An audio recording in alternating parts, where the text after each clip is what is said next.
on now, Mackie and Judd, and it is time for statements. And Declan, Yes, sir. let's say this: statements. Who gets it? Who doesn't? When it comes to golf and golf courses, Declan Goff, I'm going to ask you a question. Yeah. Who gets it? Oh, the Meadows at Mystic Lake. One of the nicest public golf courses in all of Minnesota. It's just south in Prior Lake of the Twin Cities Metro. And they also have the Meadows Bar and Grill. The Masters is coming up. Tiger Woods is literally speaking as we speak on ESPN right now. He feels like he can win the Masters. No better place to sit and watch Tiger contend for that green jacket than the Meadows Bar and Grill. Also, you can get in on the action with their player cards. So we're waiting for the actual start date for golf, right? We've had some snow, we've had some chilliness, but hey, 60s this weekend. It could get a little bit warmer. Go check out this frequent player card. You enjoy discounted rates and merchandise, and plus you get a 3-week advance with tee time bookings. So if you get this card, you get a little discount, and you get the opportunity to book out your tee time a little bit in advance. The tee times fill up quick at the Meadows at Mystic Lake. It's one of the nicest public golf courses in all of Minnesota. Go check them out. They're a new sponsor to SKOR North. We're very thankful for them to hit it, and I'm excited to shoot 100 there and enjoy the great Meadows Bar and Grill afterwards after I do break 100, maybe once. So what are your odds at that course of actually doing that? Of breaking 100 at that course, you know, as Doogie so elegantly pointed, as he doesn't like when I give him a percent chance question, I will say 25% chance that I have a chance of breaking 25.6%. How about that? 25.6%. You know, I don't like to teeter-totter around the 50. It's a gorgeous course, and it's a great place. Go check them out. The Meadows at Mystic Lake. They're a new sponsor on Mackie and Judd and Purple Daily. All right, a regular feature, obviously, every Tuesday is Who Gets It and Who Doesn't, and I'm going to start you off, Declan Goff, with a guy that you just mentioned in the Who Gets It. There have been times this gentleman has not gotten it. He's made missteps in life. Who hasn't? But you know who gets it as far as drama goes? Not TNT. Tiger Woods. Wow. This whole thing with Tiger is fantastic. Dude. He is, and I keep saying this, he is golf's Babe Ruth. He is Babe Ruth. He is, and I know Nicholas Hogan. I know it's a sport with a rich history, with great names, no question about it. But make no mistake, Tiger Woods changed golf. Like, he made it. If there was ever back in the day debate about, is this really a sport? Like, these guys aren't in great shape. Some guys smoke on the course. Jack Nicklaus for years smoked. Is this really a sport? Tiger Woods definitively answered that question. Damn right. This guy was, got himself in great shape. He was just, and now, keep in mind, this man, a year ago, February, almost died. A little over a year. Like he didn't get in a little accident. He almost died. And now we've got this drama Dex of will he or won't he? It certainly appears like it's trending towards he will play in the Masters, which is his event. Yeah. Tiger Woods gets it. This is, if I'm CBS, the golf community, I love this. It's fantastic theater. It is, the Masters doesn't need help, but this is definitely help. This is there's 4 majors every year, but this is the Super Bowl of golf, right? Like, this is the marquee event on the golf calendar year. Yeah. And the Masters is like Tiger Woods is the Masters, that it is. And he was on with Stephen A. Smith in First Take just before we flipped the mics on today, and he did say, I have very limited mobility now with the rods and plates and screws. Let me repeat that. The rods and plates and screws that are in my leg. But still, he says he wouldn't be playing if he didn't think he could win this tournament. This is not a matter for Tiger Woods of, hey, can I go out there and maybe make the cut? No, he is playing because he thinks the dude can win. And he has rods, plates, and screws in his leg. Well, and here's the great thing.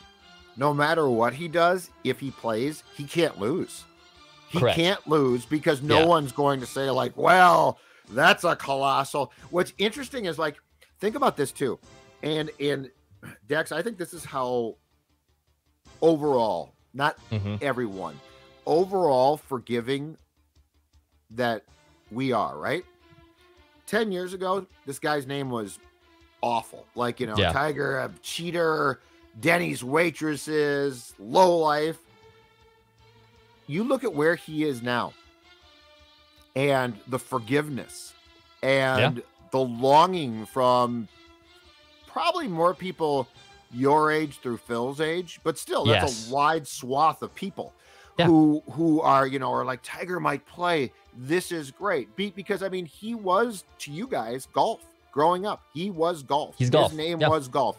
And if he hadn't played, odds are you might like golf okay, but you certainly wouldn't love golf. And I think that this is another sign of how forgiving we are. And even before the horrific car accident, if Tiger tried to play and struggled, it was always, well, he's breaking down, his back, blah, blah, blah. Now it's like a miracle that he might play. And so, drama, my man. Tiger Woods gets it. All right, Declan Goff, you're up. And by the way, for those who like to bet on things, especially golf tournaments like I do, it's like the only thing I truly bet on for sports. I don't do a lot of sports betting because it could potentially be a dangerous part in my wallet. But I do love betting on major golf tournaments because it adds a little more intrigue for me. Do you bet online or how? Yeah, I bet online. I won't say where, but I do bet. And right now, Tiger to make the cut is plus 110. To miss the cut is minus 150. So he's favored to miss the cut here. Like you'd be wise to put your money on it. But if you like to gamble and you like to risk it for the biscuit, as I like to say, put some money on him making the cut and potentially winning this whole damn thing. I didn't know you bet online. I bet only on golf. Well, only on golf. Yeah, golf. Yeah, it's dangerous. And the problem with sports, unless you're professional, the more that you think you know, the more likely, in my opinion, you are to lose. Correct. I had a brief period in my 20s where I tried to bet on sports. Yeah, you got to be careful, man.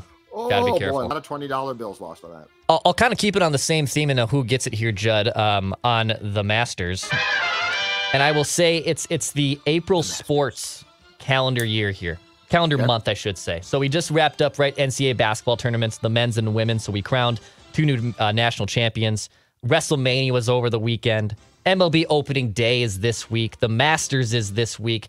NBA and NHL regular seasons and playoffs will slowly start to begin. The draft is at the end of the month. And don't forget about the Kentucky Derby, dude. There are so many things that are happening in this month of April, and including this week alone, that this is it, man. This is where we gear up for postseason talk. Judd's hockey show is going to be ready to rock with Ventline and bringing you guys on the screen with us. And hopefully it's not just a one-round in-and-out series. It's going to be a lengthy playoff run. I am so excited for this month of April. I'm obviously very excited in the short term here that it's Masters week and an opening day, obviously, potentially most likely on Friday, if not Thursday. This is a glorious time to be a sports fan in the month of April. Yeah, and as Patrick said on his segment with us, Rap with Royce earlier today, the last 2 games of the men's Final Four were fantastic.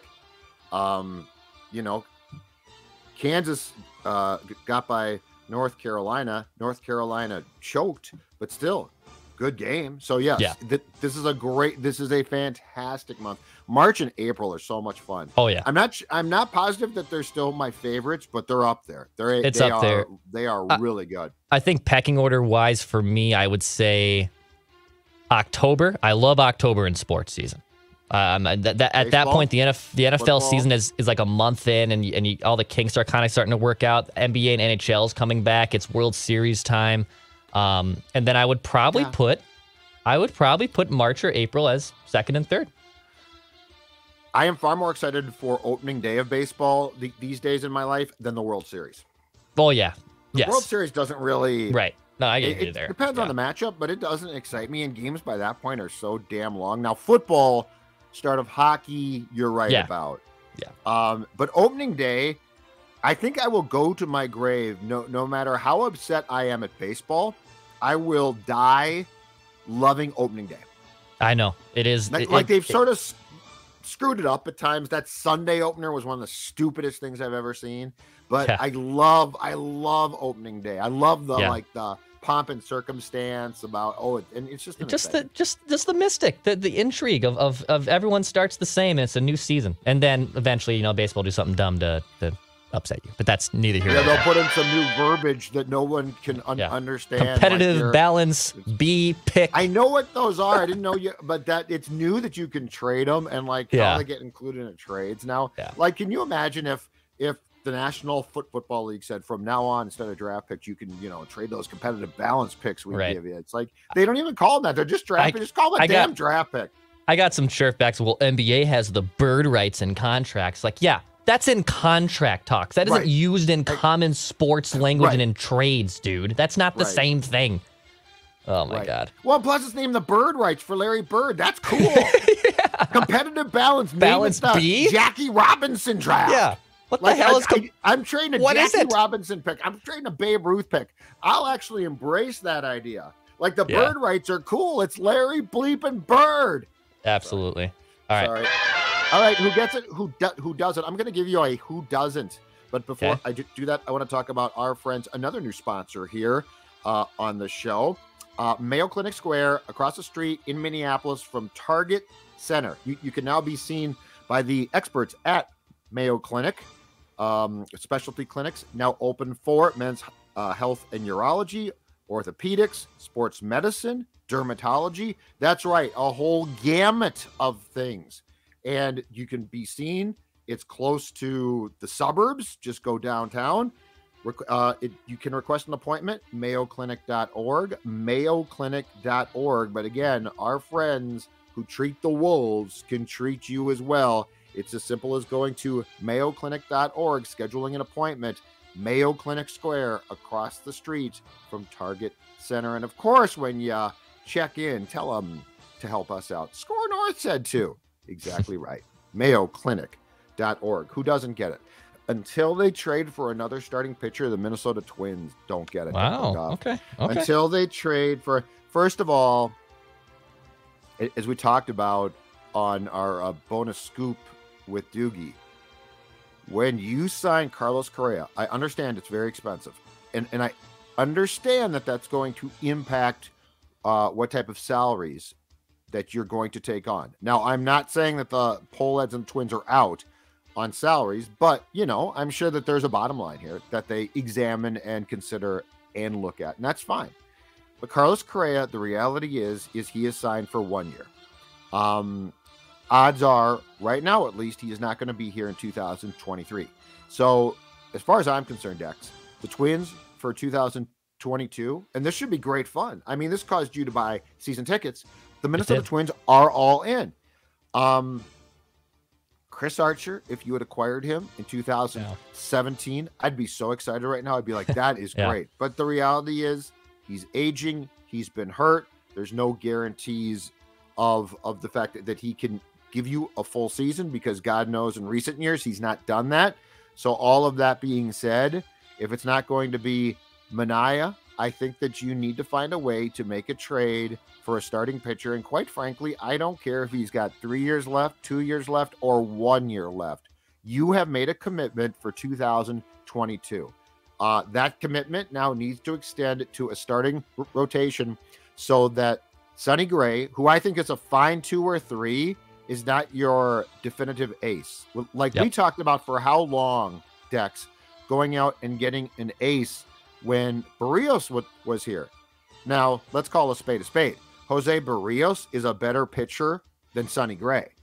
I like Gray, but he's a better pitcher. And we were talking about you might need to get an ace to trump Jose Barrios. So that being said, I think you certainly need to get a pitcher who is the equal, if not better than Sonny Gray. And so the Twins don't get what they're doing until they take that next step.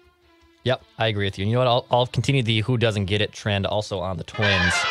And this is not a ragging on the Twins, because like I said, in fact I have a Zoom call today as a member of the season ticket family of the Minnesota Twins to explain my benefits. I'm excited to hear the Zoom call. I don't know what this all entails. How drunk can you get a Twins game? How much does this beer discount work? How many beer is it? And is the limit of 2 per customer as a season ticket? Is that up to 4?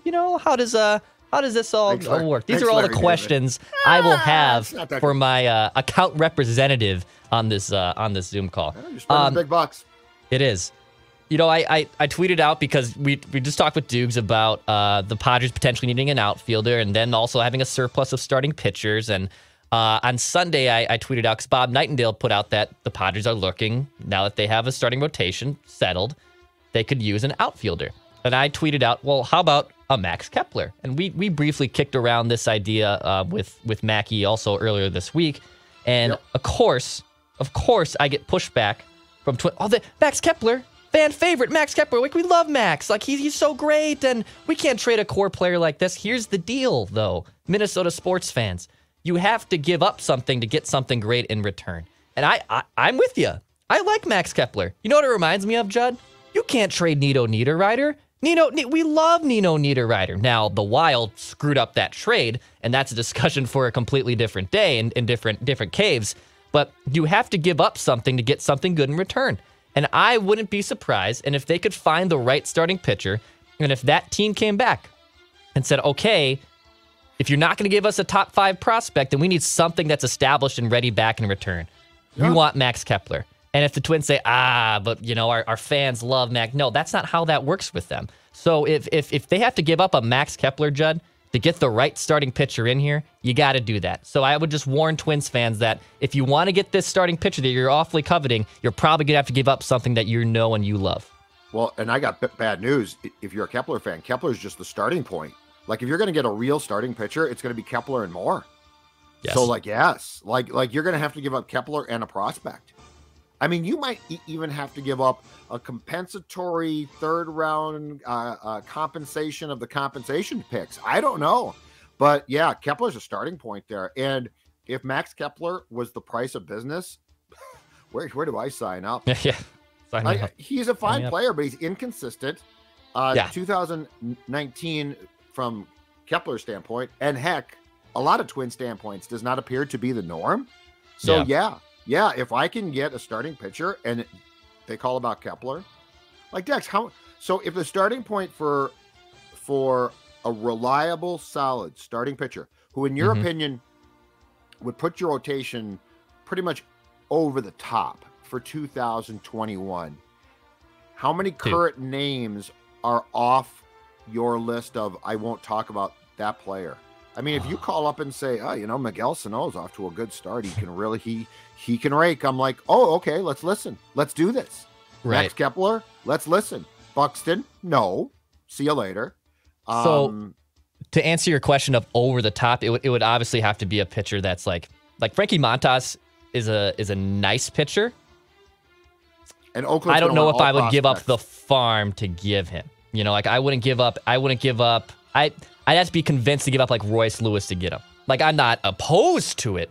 Yeah. But like if the rotation's if the rotation's going to go like over the top, right? Like that's what you're asking. Then no one's off limits. Nobody would be off limits. You feel really good. Like today, I don't feel good. For a team that has Carlos Correa, who's a damn good player, I don't feel really good about the rotation. No, I don't either. But I am comfortable. So to be clear, I am comfortable going into a season with bullpen questions, because there have been years where we thought the bullpen was going to be great and it wasn't. And there have been years where we were convinced, I mean, this is going back to the Metrodome. We were convinced the bullpen was terrible, and it's been really good. So bullpens are sort of wild cards. Yes, they are. Bullpens are different.